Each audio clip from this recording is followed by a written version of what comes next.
interested to hear the national experience of the sickle cell disease. What has happened in your country with regards to the results. So welcome, Professor Al-Kindi. Thank you for joining us from Oman. We have a long history, Tiff, with Oman, and we are very well aware of the quality of the work you're providing to our patients in your country. Please let us know your experience. Thank you, Androla, and thank you, Michael, and thank you, Rawad, and everybody at the TIF for the invitation, and thank you for the comments. And my life, of course, is made easy by the Professor Telfer's presentation. It was meant to be short, and it was meant also to be only for patients, and so I did not make it a lot of scientific basis. Can I have? Shall I move the slides, or you will?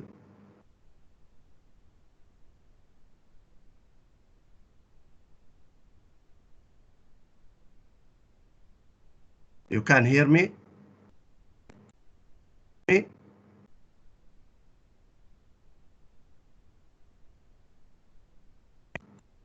Yes, Salam, I can hear you well.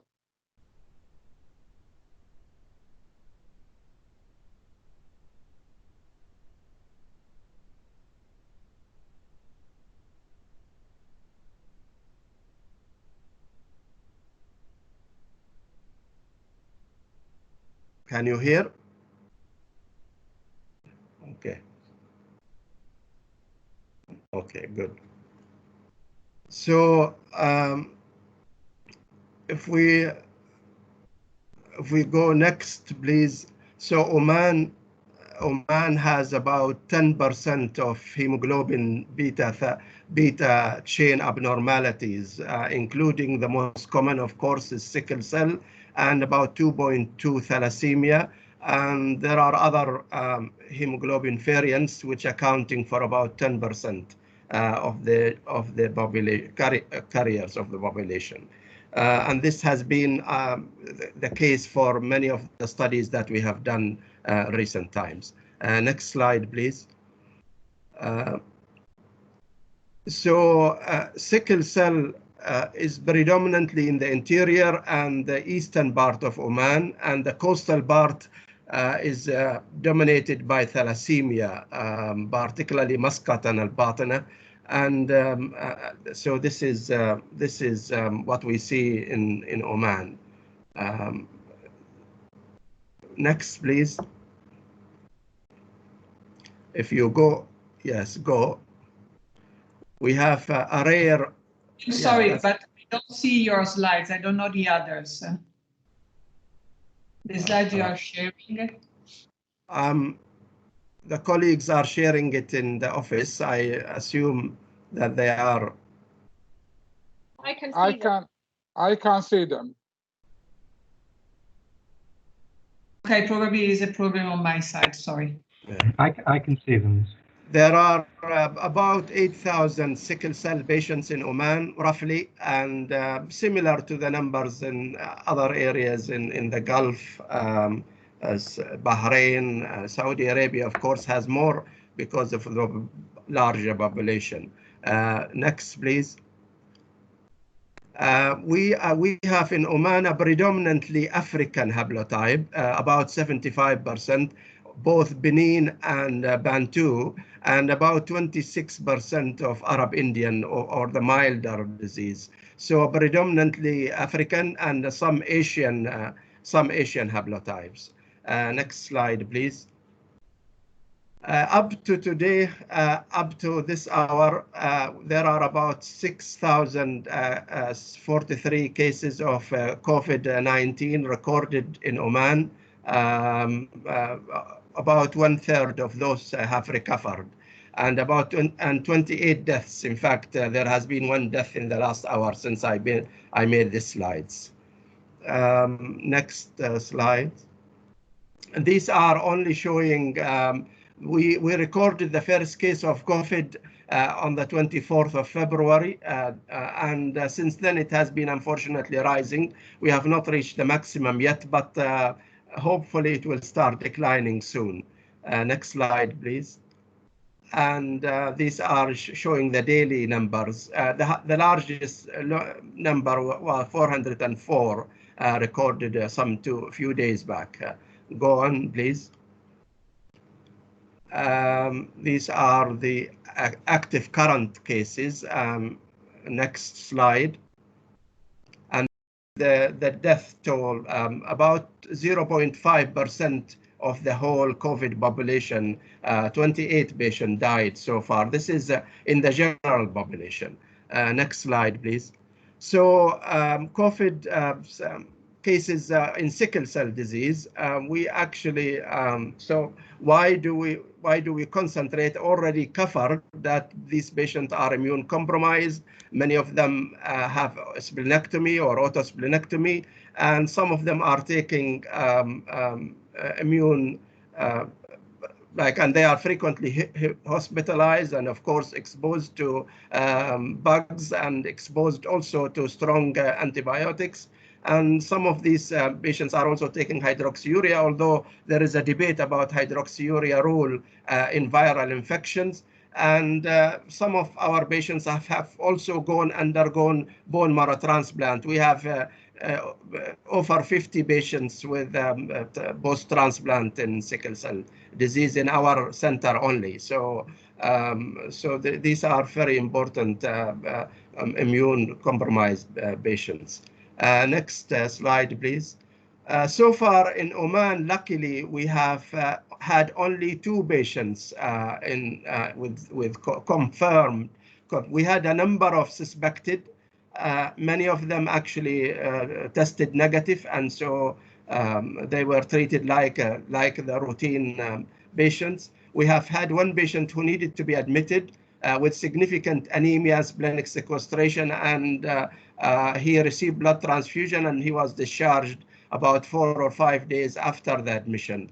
And the other patient actually did not need to be admitted. She had anosmia, and also she had cough and chest pain, and she stayed at home with a closer monitoring with us. Of course, as mentioned earlier, there are a number of registries worldwide, including the UK and the US. And some of you may have seen the Wisconsin groups. They are collecting data on world numbers, and they are increasing also. Next slide, please. So our patients, as with the rest of the world, we ask them to stay at home and not to go to the hospital unless it is necessary. We have established for them a WhatsApp number so they can call to ask for medications. The only thing that, unfortunately, if they needed oral narcotics, they were asked to come to the hospital for identity and so on.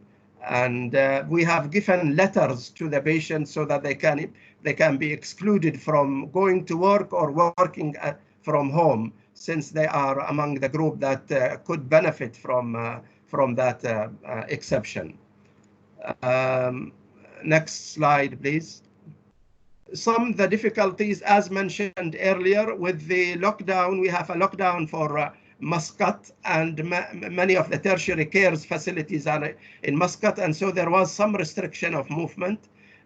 We have routine clinics. Either patient did not come because they chose to stay at home, like what been mentioned in the UK, or their surgeries or their clinics were delayed and postponed. We have a severe shortage of blood because we depend on mobile units going into various centers and various commercial centers, and with the pandemic, this has been disturbed, and so particularly thalassemia and also sickle cell, there is a shortage of blood.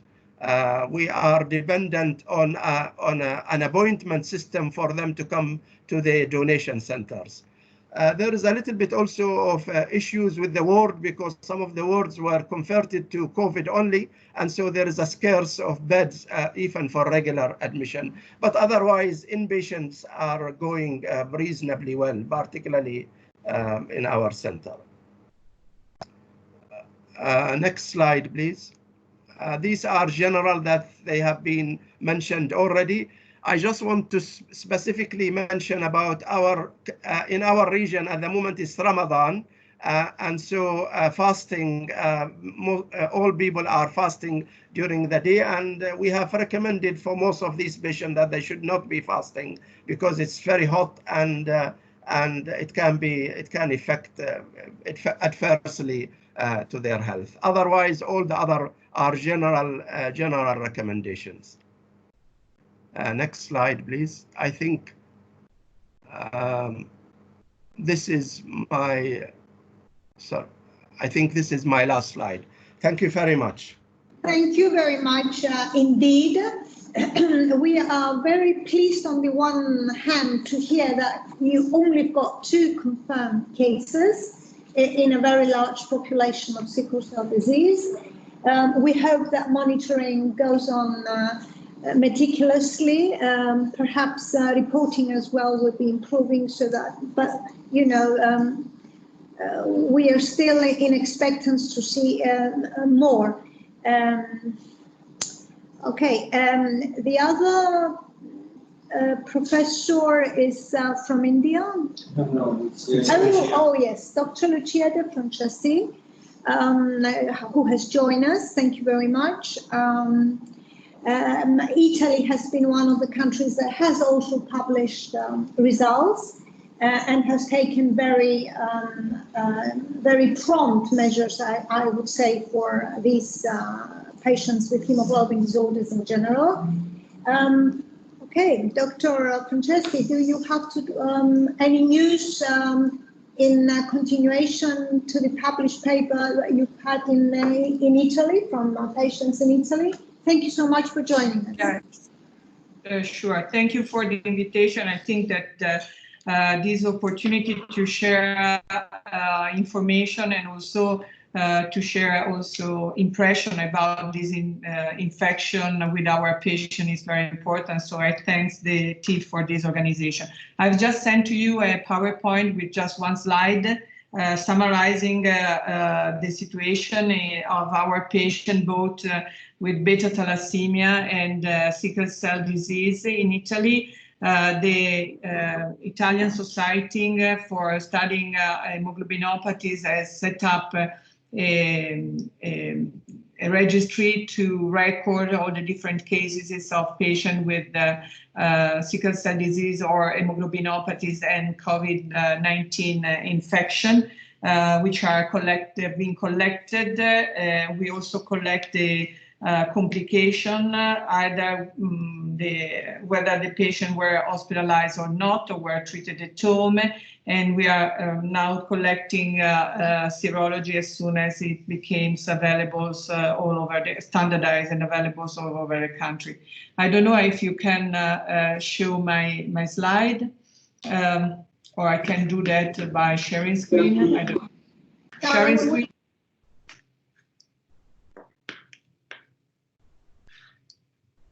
Okay, this is summarizing the data that we collect. As you see, the large part of patients we recorded with the COVID-19 infection were beta thalassemia patients. Only 3 were sickle cell patients. All our patients has a mild clinical presentation. Either they were thalassemia patient or sickle cell patient. So none of them were treated in intensive care unit.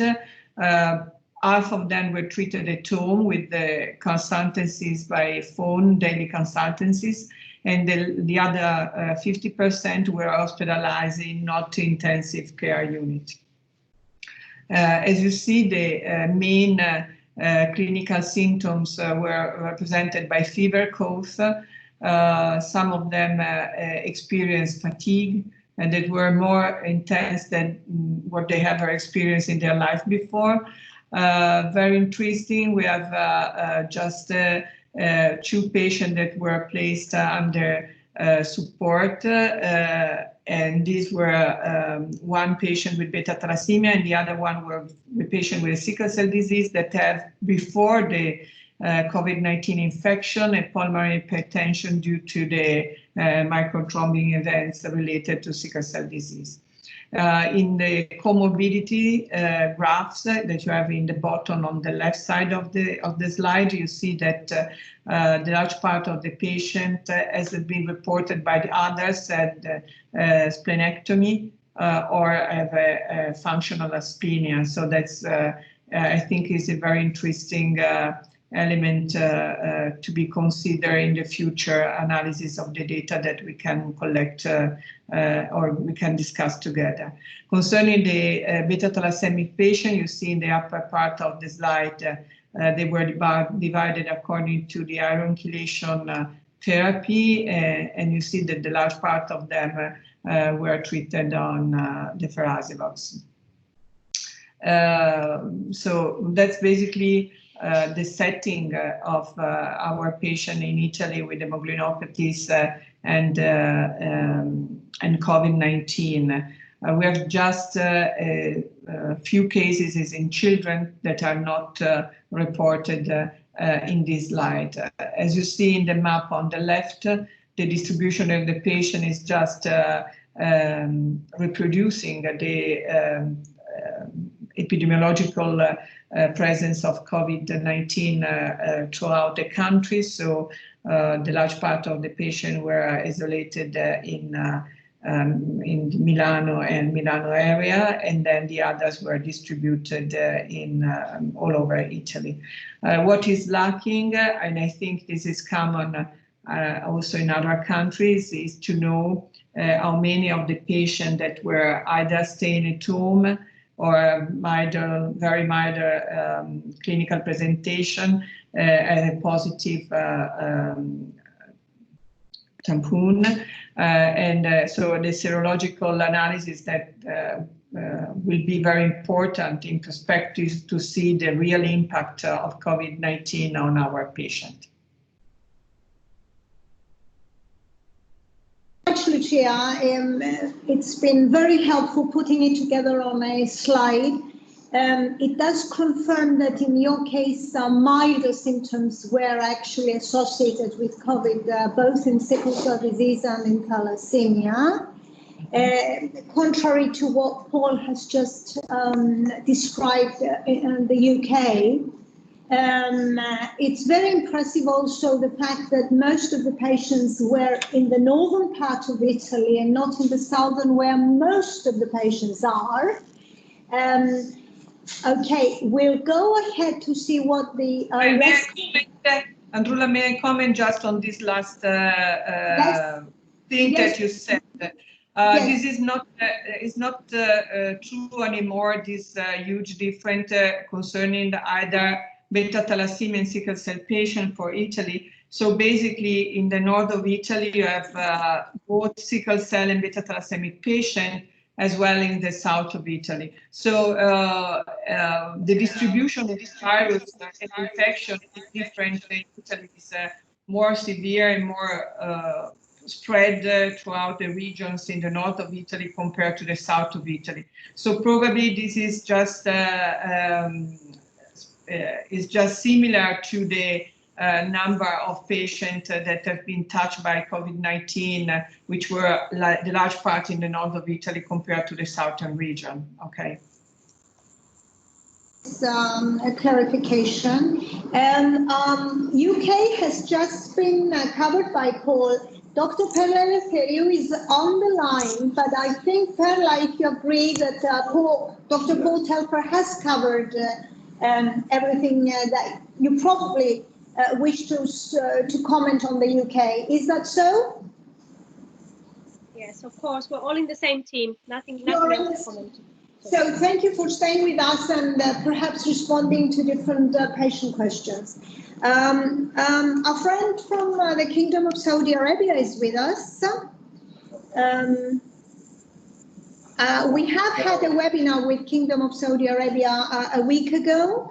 We are very happy to welcome you to this webinar, Dr. Ahmad Tarawa. Do you have any news on numbers being infected? Because in the last webinar, it appeared that there were no COVID-19 infected patients in Saudi Arabia. Do we have any news about it? Thank you.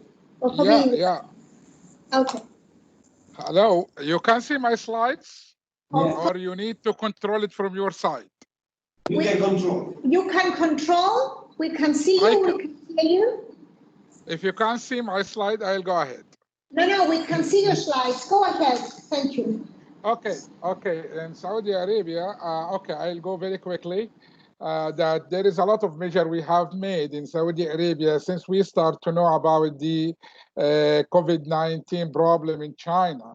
And a lot of measures, I'll not go over those details, probably everybody know about them now. So in summary, we have looked down in the country. Most important that the government has proposed free treatment for everybody, even those they are illegally in the country. We start to do mass screening. We have finished phase 1 and phase 2. We are starting phase 3 next week. And we start to have 100% quarantine for COVID-19 for site. And we have done curfew for the last 2 months. It's going to be more strict in upcoming next week. And this is the graphs for the daily cases in Saudi Arabia. This is up till yesterday. The today report will come in 1 hour time. So the total cases, we have almost 60,000.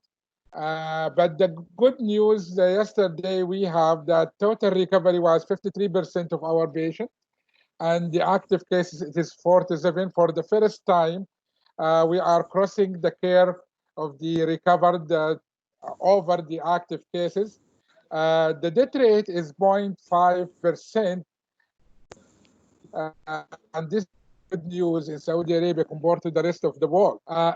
For the sickle cell anemia, it's fortunate. It is like in Oman, we don't have a lot of sickle cell anemia whom they have been affected by the COVID-19. Only for sickle cell disease patients whom originally Arab Indian haplotype. One of them, he had mild symptom, but he needs a hospitalization and he has recovered and discharged already. The other guy, he had acute chest syndrome and he treated with hydroxychloroquine and as a prophylaxis in Saudi Arabia for the low molecular weight heparin. And again, he has recovered and discharged. 2 more patients had COVID positive, but they didn't need to be hospitalized and only they have gone to the hotel for quarantine. Generally speaking, when we compare sickle cell anemia in Saudi Arabia to the general population, we found out that we have almost 100,000 sickle cell patients. Only 4 of them, they have COVID. So the rate is very, very low and none of them has died, alhamdulillah. So it looks like we have this belief that sickle cell disease, maybe they have less risk to the COVID-19. Sickle cell people, they have less frequent admission, less frequent painful crisis, less frequent vaso-occlusive crisis, less frequent visit to the emergency room.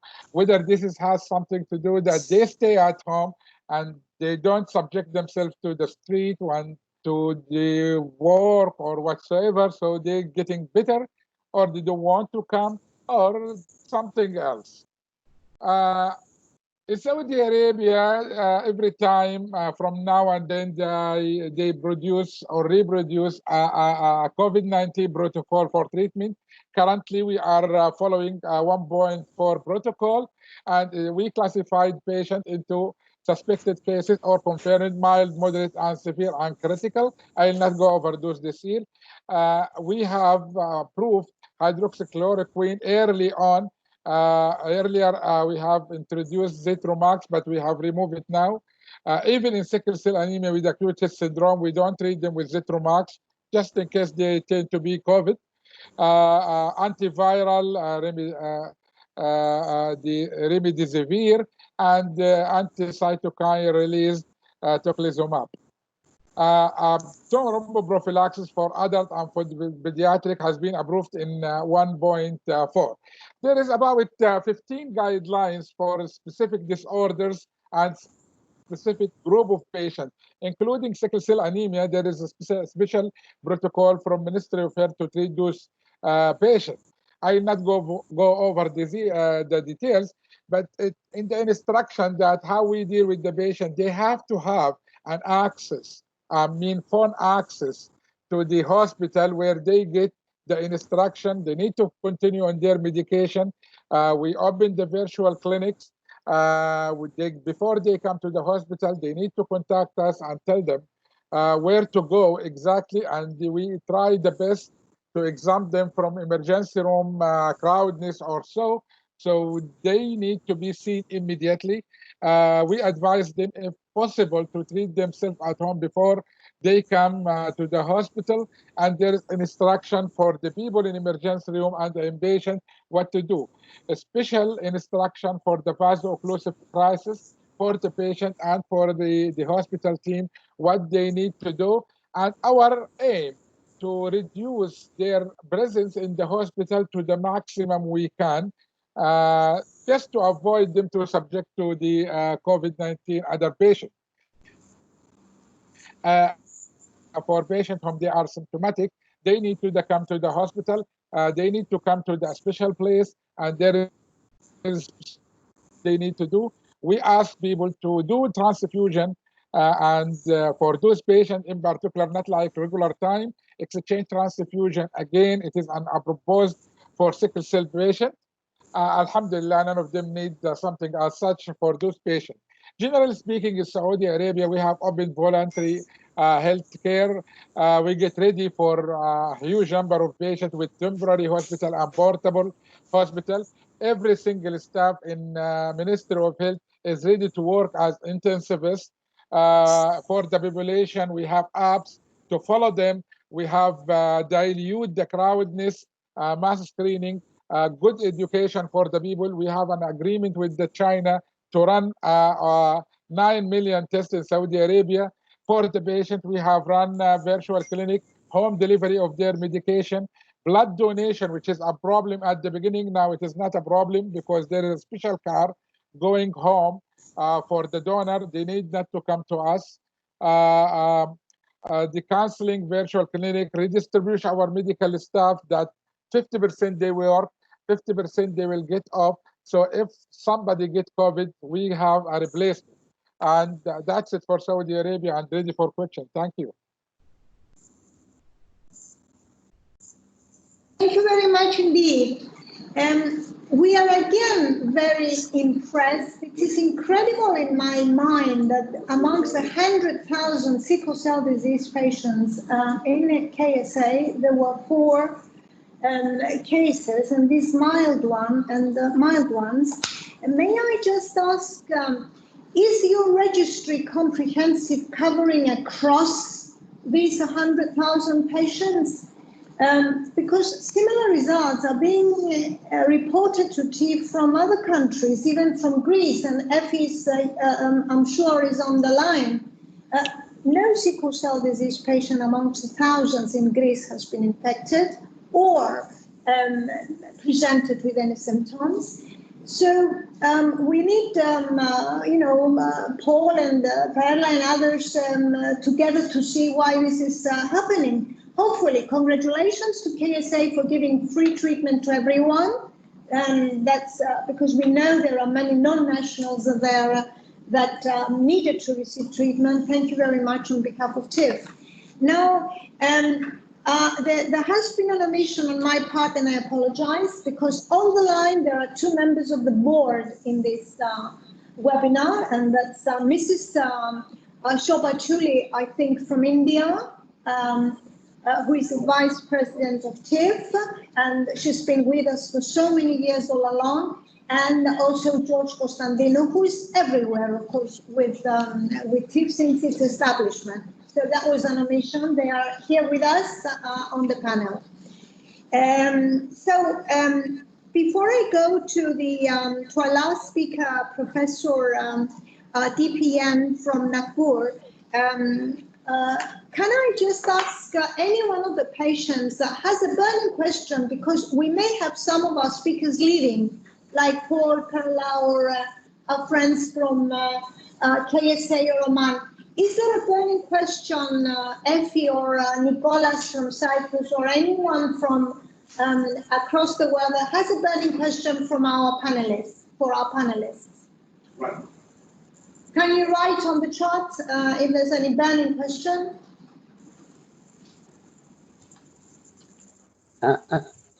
Yes, George, go ahead.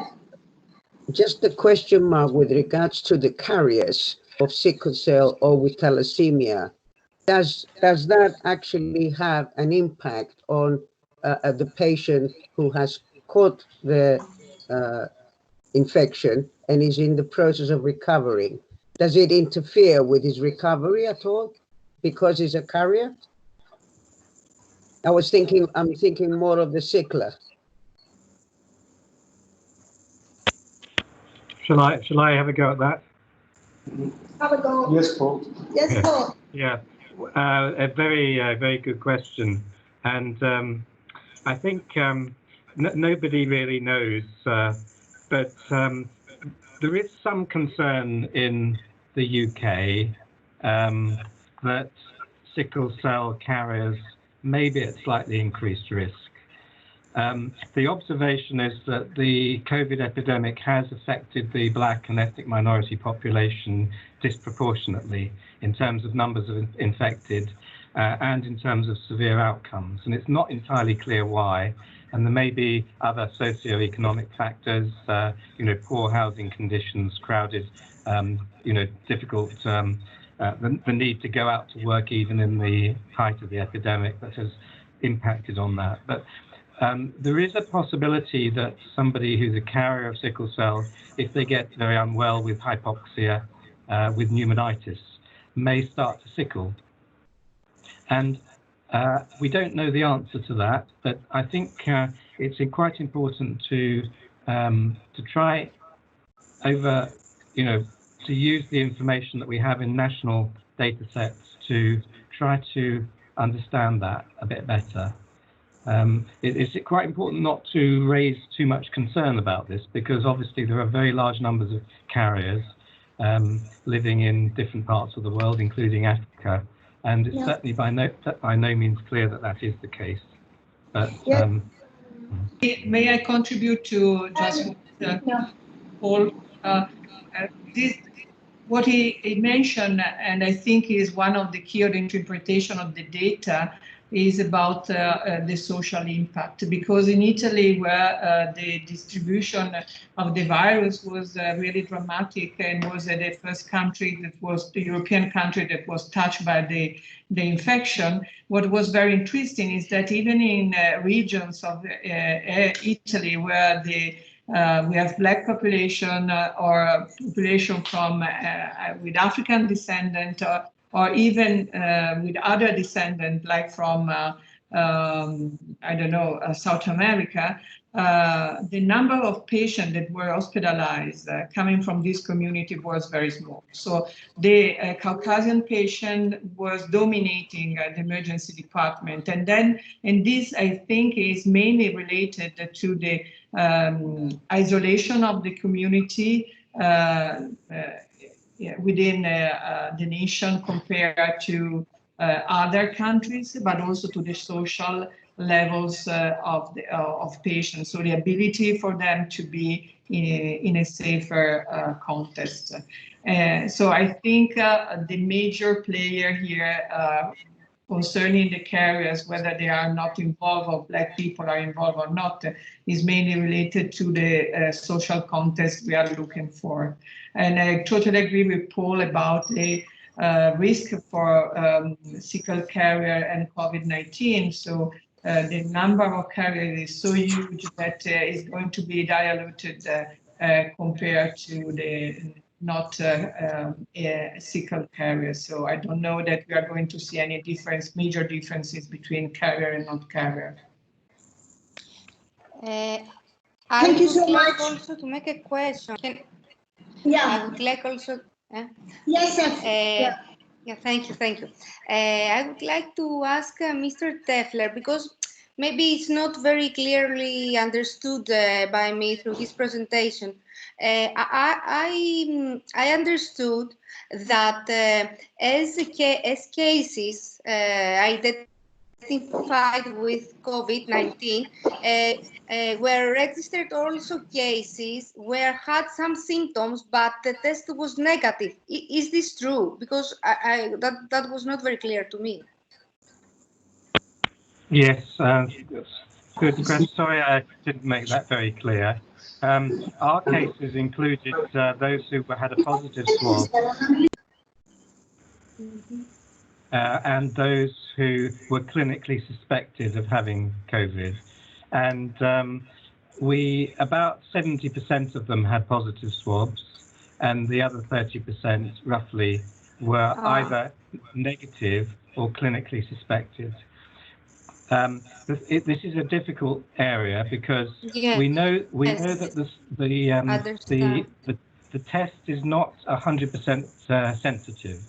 And for instance, we know, I was speaking to one of my ITU colleagues yesterday who told me that some of the COVID patients who had negative swabs when they did the straightforward, back of the throat, but when they were intubated and had swabs done from the endotracheal tube, they were actually positive. So we have to be a bit careful about the interpretation of a negative. When I've done phone consultations with my patients who have stayed at home, I've come across several who had very clear COVID illness, which was mild. They didn't need to come to hospital, but they had all the features and they had a history of exposure. And so those patients were clinically suspected, but never actually even had a swab done. Okay. So, yes, does that clarify your question? Yes. Yes. No, can we limit the answers to specifically, because there's a whole list of questions. Effie, is okay? Yes. Just my thought was initially maybe the difference in this, the huge difference in this number between Italy, England, and Saudi Arabia concerning the numbers infected. Maybe they have to do with the way the cases were registered. Maybe this is my thought. That's why I asked that question. Yes, I think I have a concern about the diagnosis because of the multi-organ tropism of this virus. Maybe the way diagnosed or underdiagnosed. It's a possibility, but as new information flows and emerges, I'm sure this will become clearer in all over the world. Can we see some of the questions before we give the floor to our eminent Indian colleague to give a presentation? And there is a question: do you think it will be safe to take vaccination for COVID once approved and available, while sickle cell disease patients are on hydroxyurea? Maybe Carla can answer so that we can indicate everybody, or if left, Dr. Francesco Lucia?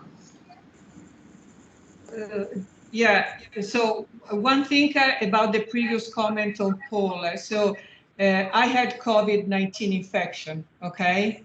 And my swabs were always negative. So I had is that depending from the time of incubation, which is dramatically different from 2 days to 15 days of incubation when you do your swabs.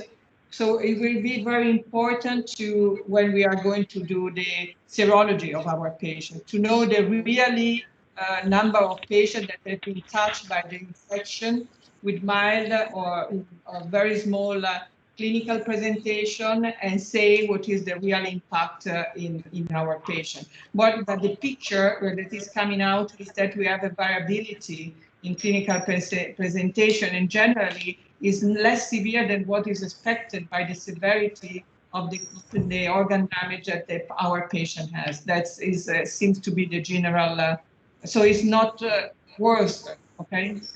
Concerning the, and one thing that is very interesting is that hydroxyurea, for example, for HIV, was used before the development of the new antiviral treatment. So we have to keep in mind that hydroxyurea may also modulate the inflammatory response and the immune response to the virus. Okay, I don't think it's going to be there are going to be any problems whenever a vaccination is going to be available and the persistency of treatment with hydroxyurea. I don't know what Paul think about it, but I don't see major difficulties. No, I don't. I mean, the problem is we don't. Or can we just take the other speaker, because the time will be over. Sorry about it, but I know it's very interesting. But can we give the floor to Professor Jain to tell us about India, and then interaction can go ahead. Sorry, apologies. Thank you for being with us, Professor Jain. Hello. Hello. Yes. I would like to thank TIFF for inviting me, and especially my country, India being represented at this webinar, and thank you for that. The first slide, I would introduce about sickle cell disease in India. Can you share the slide, please? Yes.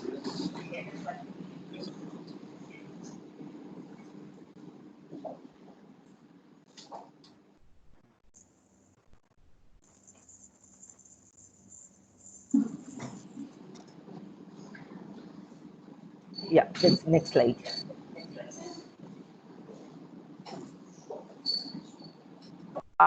This slide shows the distribution of sickle cell disease in India. And as you are aware by now, that India is one of the countries where annually 300,000 newborns are born with homozygous sickle in the world, and 2/3 of it is in Nigeria, Congo, and India. So you can imagine the burden of sickle cell in India. And in India, it's not distributed evenly. As you can see, the central belt in brown, that is the area which has the highest gene frequency rate of hemoglobin S. The gene frequency rate varies from 1 to 40% in different states. As you know, India is a vast country and has different states. And so this is the belt which has the highest number of patients. The haplotype in India is Arab Indian. As you know, 96% of them would be Arab Indian. And it is seen in tribal as well as non-tribal population of India. The peculiarity is it has very high hemoglobin F levels. Our patients have high hemoglobin F level. On an average, it would vary from 18 to 24% hemoglobin F. So one of the questions which always came to me was, how can you have severe sickle cell phenotype when you have high hemoglobin F? But we have severe hemoglobin phenotype. Next, please. Next slide. Now this is a pyramid, and it shows the referral system of healthcare in India, especially the sickle cell disease, from the grassroots level, where only counseling and sporadically health camps are taken, to sub-centers, to primary health center where screening is done and some basic drug distribution is done. I am at a tertiary care medical college where we have facilities for prenatal diagnosis, neonatal screening, and multi-specialty care. The Institute of Excellence are in metro cities where sickle cell patients are not seen. Sickle cell patients are rarely seen in metros in India like Mumbai, Delhi, or Chennai. Even routinely, we use telemedicine to counsel and to give consultation to patients at subcenter, primary health center, and district hospital. Every Thursday, we have a telemedicine clinic. Next, please. Now, what is the scenario of COVID-19 in India today? India population of 1.3 billion, and currently 1 lakh confirmed cases have been, almost 1 lakh cases have been confirmed, and 3,000 deaths have been reported from India, according to the, I think, yesterday's report. Because we have very strict lockdown all over the country. The schools are closed, the offices are closed, the markets are closed. Only the healthcare system is working, which comes under emergency. All other things are closed, so there is no transport. One cannot go from one district to the other. Around 5 to 7% of population with COVID positive are children, and they are mild. I think there are only 1 to 2 deaths in pediatric age group. The overall mortality is 2 to 3%. But mortality, of course, increases with age and comorbidities. I'm not going to talk about the pathophysiology. Next, please. Next slide. Next. Do I know anything about COVID and sickle cell disease in India? No, I do not have any documentation. What I have done is done informal discussion with the directors or in charge of sickle cell clinic of the 4 states. One thing I must tell you that the COVID is also, the COVID population is very positive, is very high in the states which have high burden of sickle cell disease. And none of these states have yet reported any COVID positive cases. I don't know whether this is the true data, because sickle patients are following strict isolation more than the general public. And as I can see from my hospital, my data, that there is drastically decreased admission rate in the clinical, in the outdoor, and in the emergency services. Since the pandemic, we have had very few patients admitted in the ward, and they were of pneumonia, pain, anemia, infection. SARI, which is a severe acute respiratory tract infection, which comes under suspect of coronavirus in our country, and stroke patients who are on chronic exchange transfusion therapy.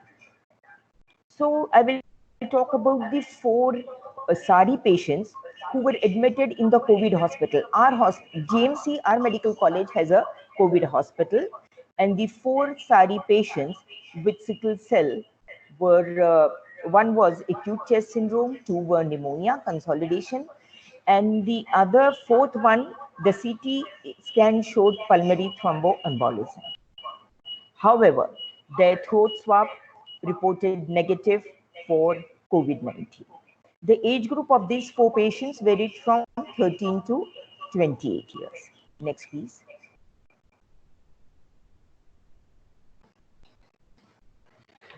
So what have we done since we knew, and we were under the impression that sickle cell disease patients are immunocompromised, they have splenic functional, and so they will be more prone for infection.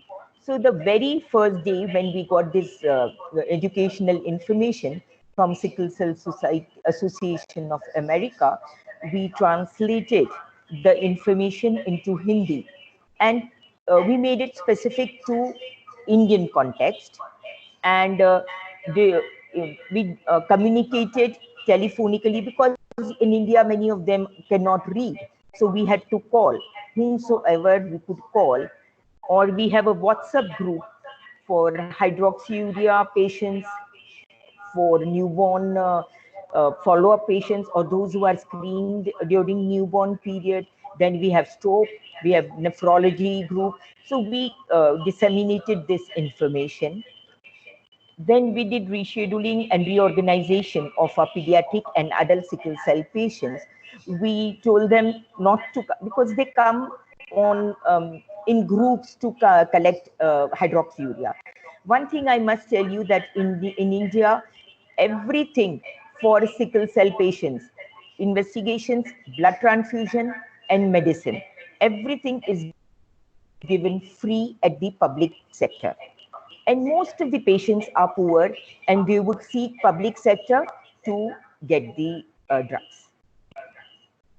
But we made them into groups, so they would come in group of 10 to take drugs.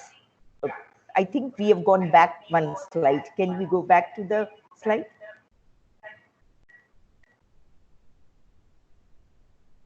Can we move forward?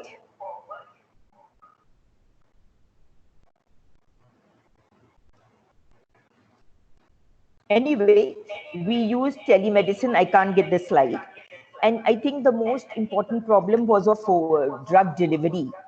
And still, I think we are not able to, we have made all efforts to deliver drugs at home, but we have not been successful even in 10% of the patients. And then we have a questionnaire, and the patients say, we take medicine once in 10 days because we do not have them. The lessons and the challenges is, this is an invisible melody. I do not know what is the true picture of COVID-19 in sickle cell patients, whether they are not seeking health care, or I don't know. Then transportation is a problem. Thank you so much. Thank you so much. It's been very helpful because India is a subcontinent with huge disease burden with regards to hemoglobin disorders. On the one hand, we are happy not to see infected patients. On the other hand, we are rather concerned as to whether there is some full diagnosis, testing, reporting. It is very challenging in a country across India. Of course, we need to pay our respect and congratulations because all these measures across this huge country, densely populated, has been a struggle on its own. And therefore, respect on behalf of Chief of what you're doing. And hopefully we can collaborate and see whether we can see whether there is more infection.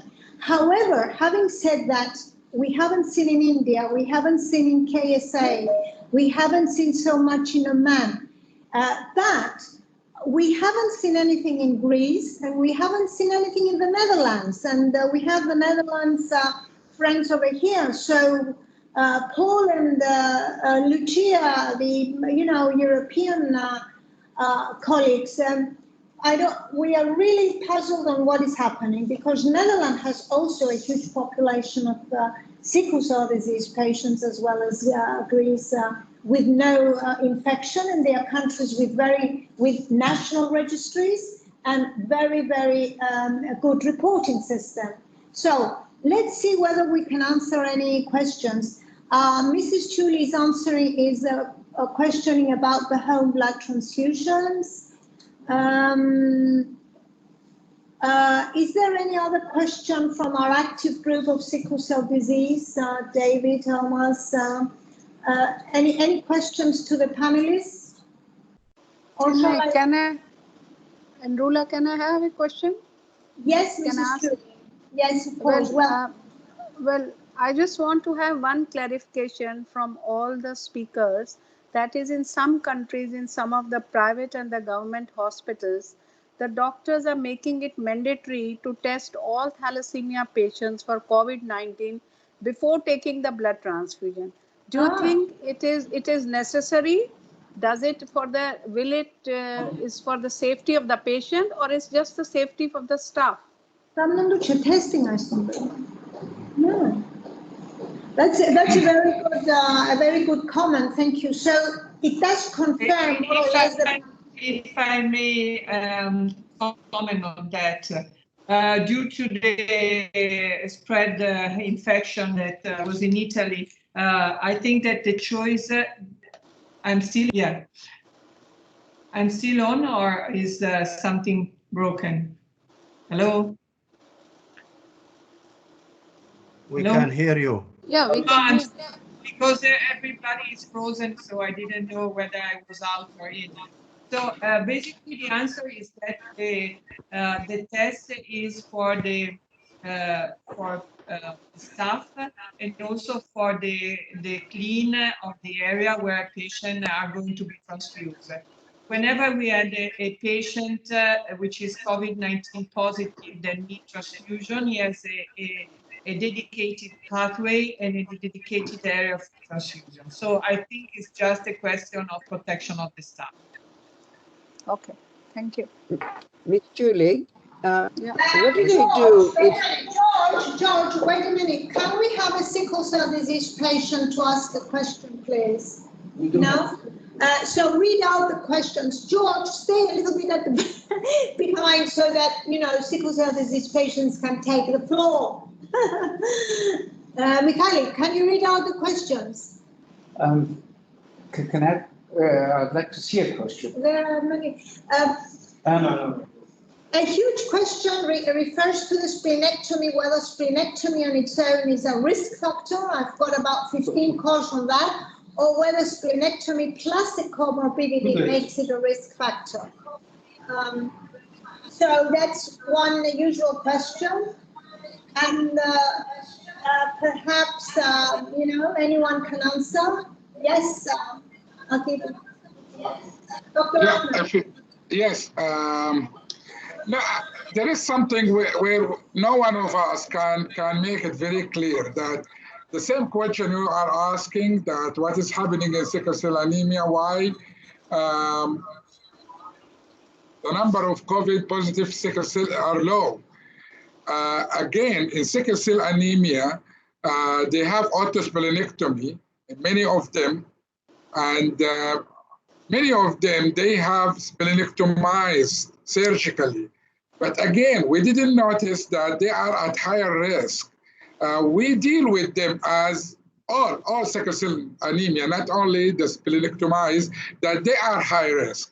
But what we are observing, they are not. We are doing a lot of tests for our patient in thalassemia and sickle cell anemia. Probably this is because we are worry about them because they are immunocompromised. So whenever they come to the hospital, we need to take a swab for them, but it tends to be all negative. I'm not quite sure why sickle cell anemia, they have less frequent COVID, but be aware that people, they are using hydroxychloroquine for COVID-19. And we know hydroxychloroquine is an anti-malaria, and we know in origin, years and decades ago, people, they thought that sickle cell anemia protect people from severe malaria. So whether we need to recall this principle once again, and we think about sickle cell anemia protected from COVID due to hemoglobin S, the RBC's configuration they have, I'm not sure, but this is a proposal.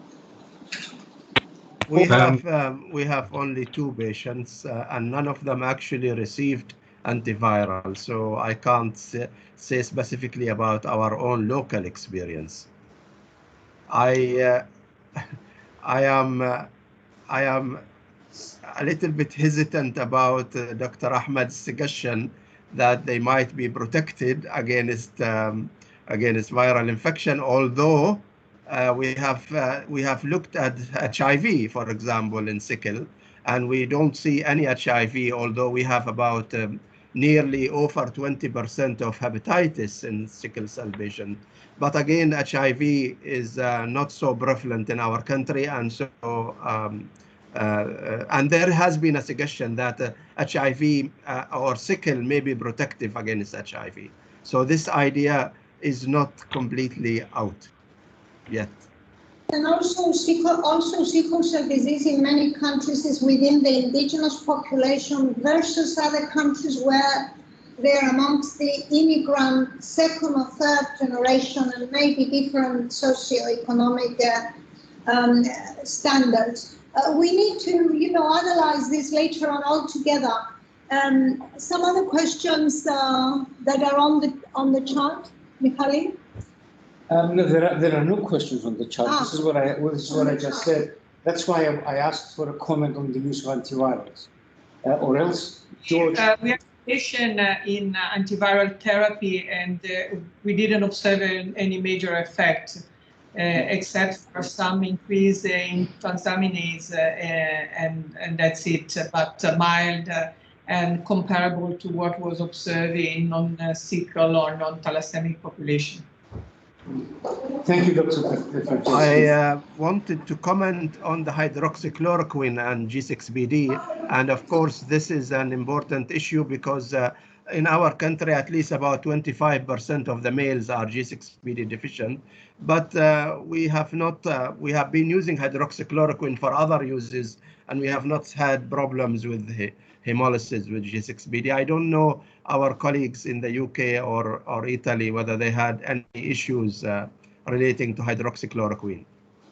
So we observed 2 cases of acute hemolysis. One was published in the European Journal of Internal Medicine. It was an acute hemolysis after 2 days of treatment with hydroxychloroquine. It was a male with a known G6PD deficiency. The Mediterranean mutation is a little bit unpredictable, especially in our area, because not all the patients being genotyped. So the definition of Mediterranean variants is really, a large family. So the sensitivity may be a little bit different from mutation to mutation.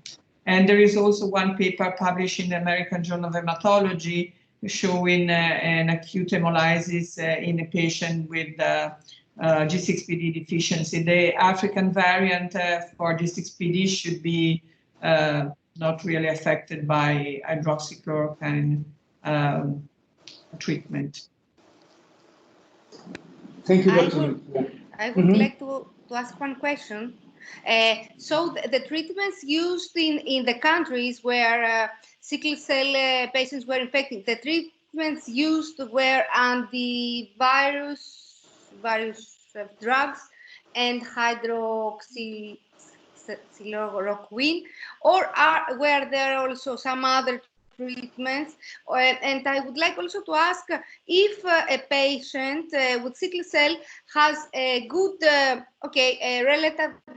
relatively good health condition and is treated with some permanent treatments, etc., and it has a good health state, can be recovered without any treatment, let's say as having just the flu,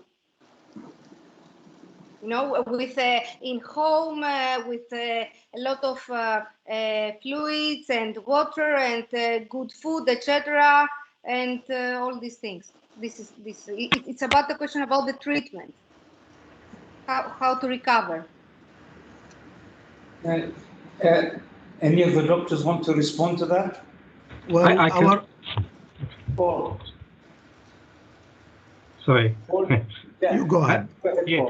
So I think in our experience, the majority recovered, and we certainly saw a lot of patients who were not treated in hospital, but had symptoms which were COVID-type symptoms and recovered at home without any intervention. And I think that's probably the most common, situation. Most have a mild illness, whether they got sickle cell or not. Okay. In the UK, we haven't given everybody hydroxychloroquine or azithromycin. We've tended to be a bit more kind of reserved about that. And so we've got a number of national studies where people, not just with sickle cell, but across the population, have been randomized to hydroxychloroquine or to various antivirals, steroids, and I think tocilizumab is another one. So there's a big national study going on just to try and understand what works. And we don't really have the answers yet. But I think the impression that one is getting is that hydroxychloroquine probably doesn't have much benefit in treating severe COVID infection. It may help in mild, or may help to prevent infection. We don't know that. But if you've got a severe case, then it probably doesn't do very much. But this is still very, I think we need to wait for those results to have a clear idea. So in each we basically treat the patient only when there are lung involvement. So when they are hospitalized with hydroxychloroquine and antiviral treatment, then we have also a national study on tocilizumab on severely ill patient with COVID-19, but also a second study with JAK2 inhibitors that seems to interact with the virus protein capsid. So that is very interesting, but as Paul said, these are just sensing, and they are not still not scientific information, because these studies need to be closed and the data should be analyzed. There is a large study in the United States involving some areas in the South America using colchicine in the not severely ill patient with COVID-19, so not those that are going to be hospitalized. And this is interesting because both hydroxychloroquine and colchicine are working on modulation of innate immune response. We have a question from Dr. Suman Jain, who is asking why the United Kingdom seems to have more affected patients, sickle cell patients. What might be the reason? Paul, I guess this is direct to you. Yeah, it's a good question. Well, I think it's probably there are a number of reasons. I think it's partly related to the way that the epidemic was handled in the early stages. That maybe there was a delay in lockdown, and there was some. This is just my opinion, but I think that just in the general population, there are a lot of people who got discharged from hospitals and care homes, and without, while still infected, and then the care, even in the care homes, was without proper isolation. And I think a lot of our patients and families from the African community, Afro-Caribbean community, their living conditions and their social support networks and so forth is not as good as we would like. So there's some social aspects to medicine, and I think it's particularly affecting the ethnic minority groups in the United Kingdom. And this is kind of revealing some of these deficiencies. But I think it's actually very interesting that the mortality rate is really quite low in India and in Saudi. I hadn't realized that, and I think that's quite an important finding, because the mortality rate in the UK is of hospitalized patients has been up to 30% in some studies. So it does seem to be having a more severe course here for some reason. I don't know why. Thank you, Paul. George, you had a question which wasn't allowed before. Is it still on your lips? It's going to be the final question. First of all, let me apologize for Andrula because she had to leave in a hurry. But George, you have one final question? Basically, I thought it was a brilliant idea that they will be testing all the patients when they go into the hospital for coronavirus infection. My question mark is, so how quickly do they turn around the results?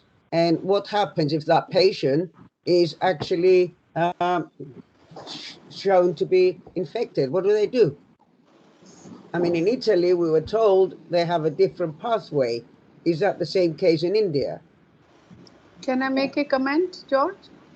Yeah. Please. Yes, of course.